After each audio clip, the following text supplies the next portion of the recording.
देख सकते हैं कि काफ़ी महत्वपूर्ण जो है अपडेट्स निकल कर आ चुका है। अप्रैल में किसी भी दिन आवेदन करें, मिलेगा पूरा बेरोजगारी भत्ता। सीएम भूपेश बघेल ने की बड़ी घोषणा, बोले हमारा हाथ युवाओं के साथ। बेरोजगारी भत्ता 2500 रुपये मिलेंगे हर महीने, सीधे आपके बैंक अकाउंट में आएगा।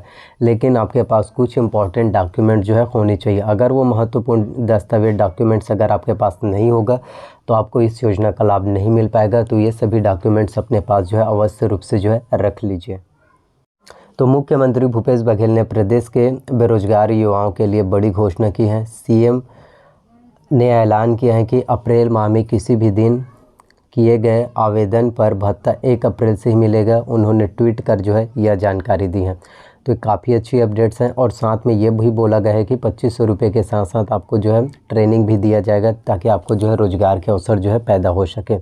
इन युवाओं को जो है मिलेगी बेरोजगारी भत्ता की पात्रता। तो बेरोजगारी भत्ता पाने के लिए आवेदक को छत्तीसगढ़ का मूल निवासी होना जरूरी है। यदि आप दूसरे राज्य के निवासी हैं, दूसरे राज्य में रहते हैं और यहाँ पर अगर आप छत्तीसगढ़ में हैं तो आपको नहीं मिल पाएगा। सिर्फ छत्तीसगढ़ के बेरोजगार युवाओं को ही मिलेगा। वहीं आवेदन करने के लिए आपका 18 वर्ष से 35 साल के बीच में ही होना चाहिए। यदि आपका 17 साल एज है तो नहीं मिलेगा। वहीं अगर आपका 36 साल एज है फिर भी आपको इसमें नहीं मिलेगा। 18 से 35 साल आपका होना चाहिए। साथ में आपका 12वीं पास जो है होना चाहिए कम से कम, और 2 साल का पुराना रोजगार कार्यालय में आपका जो है पंजीयन होना चाहिए।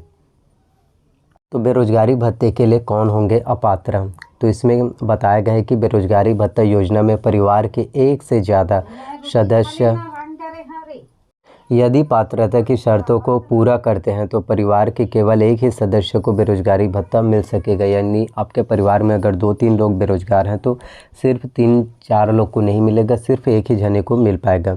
तो ऐसी स्थिति में बेरोजगारी भत्ता उस सदस्य को ही स्वीकृत किया जाएगा जिसकी उम्र जो है ज़्यादा है, जिसकी एज जो है ज़्यादा रहेगा, बाकी से उन्हें ही मिल पाएगा। उम्र समान होने की स्थिति में रोजगार कार्यालय में पहले पंजीयन कराने वाले युवाओं को पात्र माना जाएगा। यानी अगर इस दोनों का एज सेम है तो जिन्होंने पहले अगर रोजगार कार्यालय में पंजीयन कराया उन्हीं को मिल पाएगा। उम्र और रोजगार पंजीयन की तारीख समान होने पर उस सदस्य को भत्ता मिलेगा जिसकी शैक्षणिक योग्यता, जिनका क्वालिफिकेशन ज़्यादा है। यदि आपने 12वीं पास किया तो यदि आपका ग्रेजुएशन कंप्लीट है तो ग्रेजुएशन कंप्लीट है, उनको प्राथमिकता दिया जाएगा। साथ में आवेदक के परिवार का कोई भी सदस्य केंद्र या राज्य सरकार की किसी भी संस्था या निकाय में चतुर्थ श्रेणी या फिर ग्रुप डी को छोड़कर अन्य किसी भी श्रेणी में जो है नौकरी न करता हो। साथ में आवेदक को स्वरोजगार या सरकारी या फिर किसी निजी क्षेत्र में नौकरी का ऑफ़र दिया जाता है, लेकिन आवेदक यह ऑफ़र स्वीकार नहीं करता है तो उसे भी योजना के लिए जो है अपात्र माना जाएगा। यदि कहीं पर आपको नौकरी के लिए भी ऑफ़र किया गया हो और यदि आप वहाँ जॉब नहीं करते, आपने जॉब के लिए नहीं गए तो आपको नहीं मिल पाएगा। साथ में पूर्व और वर्तमान मंत्रियों, सांसद या राज्य विधानसभा के पूर्व वर्तमान सदस्यों के परिवार के सदस्य बेरोजगारी भत्ते के लिए जो है अपात्र होंगे। साथ में जो है नगर निगम के पूर्व और वर्तमान महापौर और जिला पंचायतों के पूर्व और वर्तमान अध्यक्ष के परिवार के सदस्य भी बेरोजगारी भत्ते के लिए अपात्र माने जाएंगे। ऐसे पेंशन भोगी जो 10,000 या उससे अधिक की मासिक पेंशन प्राप्त करता है, उनके परिवार के सदस्यों को भी बेरोजगारी भत्ता नहीं मिल पाएगा। इनकम टैक्स भरने वाले परिवार के सदस्य जिसमें डॉक्टर, इंजीनियर, वकील, चार्टर्ड अकाउंटेंट और पेशेवर निकायों के साथ पंजीकृत आर्किटेक्ट के परिवार के सदस्य बेरोजगारी भत्ते के लिए पात्र माने जाएंगे। अब सबसे महत्वपूर्ण बात है कि आपको आवेदन किस तरीके से करना है, क्योंकि यही सबसे ज़्यादा इम्पोर्टेंट है। तो आपको बताना चाहता हूँ, बेरोजगारी भत्ता पाने के लिए हर साल विज्ञापन प्रकाशित किया जाएगा। ऐसा नहीं है कि सिर्फ इस साल, हर साल जो है। तो इच्छुक आवेदकों को बेरोजगारी भत्ता लेने के लिए आपको जो है www.बेरोजगारीभत्ता.cj.nic.in पर आपको ऑनलाइन आवेदन करना होगा। ऑफलाइन आवेदन स्वीकार नहीं किए जाएंगे, जैसे मैंने आपको पहले भी बताया।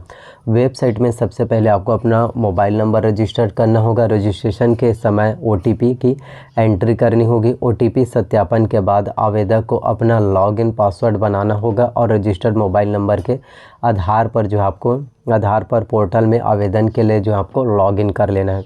आवेदक को अपनी सभी मूलभूत जानकारी निर्धारित फॉर्मेट के अनुसार पोर्टल में जो है अपलोड कर लेनी होगी। आवेदन में पते के रूप में उसी जनपद पंचायत या नगरीय निकाय का पता देना होगा जहां से उसका छत्तीसगढ़ के स्थानीय निवास प्रमाण पत्र जारी हुआ है, ताकि उसे प्रमाण पत्रों के सत्यापन के लिए उसी पंचायत या निकाय क्षेत्र में बुलाया जा सके। विवाहित महिलाओं को अपने पति के निवास प्रमाण पत्र से संबंधित क्षेत्र का निवास पत्र देना होगा।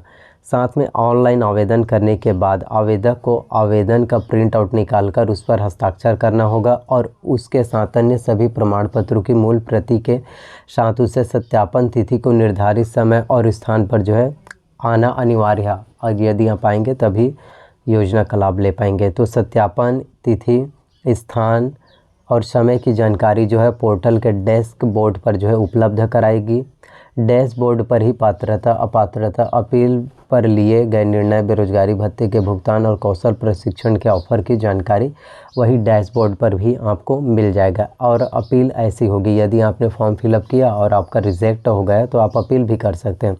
अपात्र घोषित होने पर आवेदक को 15 दिन के अंदर पोर्टल में अपने दस्तावेजों के साथ ऑनलाइन अपील कराना होगा। आवेदक की अपील का निराकरण कलेक्टर या कलेक्ट्रेट द्वारा अधिकृत अधिकारी 15 दिन के अंदर करेंगे और अपील का निर्णय पोर्टल में अपलोड कर दिया जाएगा। अगर कोई अपात्र आवेदक पात्र घोषित कर दिया जाता है और उसके खिलाफ कोई भी व्यक्ति अगर आवेदन करेगा तो फिर से जांच पड़ताल करके उसे अपात्र घोषित कर दिया जाएगा।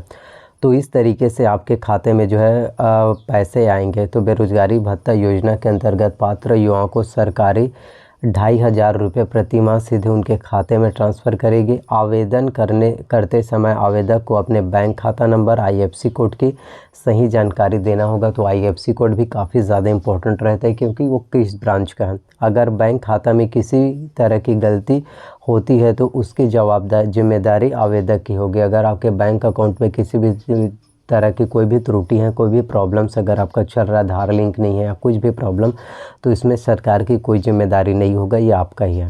तो योजना का फ़ायदा पात्र आवेदक को पहले 1 साल मिलेगा। अगर इस 1 साल की अवधि में भी आवेदक को रोजगार नहीं मिलता तो अब ऐसी स्थिति में यह अवधि 2 साल तक के लिए कराई जा सकती है। 2 साल अधिकतम बढ़ सकता है। तो जैसे मैंने आपको बताया इसी तरह से आपको फॉर्म फिलअप करना है, कोई मिस्टेक नहीं करना है और आप आज से ही आवेदन करना शुरू कर सकते हैं। अगर वीडियो अच्छा लगा हो शेयर ज़रूर करना। और आज से 1 अप्रैल 2023 से आवेदन करना भी शुरू हो गया है। बहुत से स्टूडेंट हैं जिनको आवेदन करना नहीं आता, ना ही उन्हें साइट के बारे में पता है कि किस तरीके से फॉर्म फिलअप किया जाता है, किस तरीके से डॉक्यूमेंट्स, कौन कौन से डॉक्यूमेंट्स होना चाहिए, ये जानकारी उनको नहीं है। तो उन तक वीडियोस को शेयर कीजिए ताकि उन्हें भी अच्छे से जानकारी, अच्छे से नॉलेज मिल पाए। अगर वीडियो सबको अच्छा लगा हो, पसंद आया तो वीडियो को लाइक ज़रूर करना, सब्सक्राइब कर लीजिए चैनल को, वीडियो को शेयर कीजिए, साथ में नोटिफिकेशन को भी ऑन करके रख लीजिए ताकि जब भी मैं वीडियोस अपलोड करूं आप लोगों को जानकारी सबसे पहले मिल पाएगा।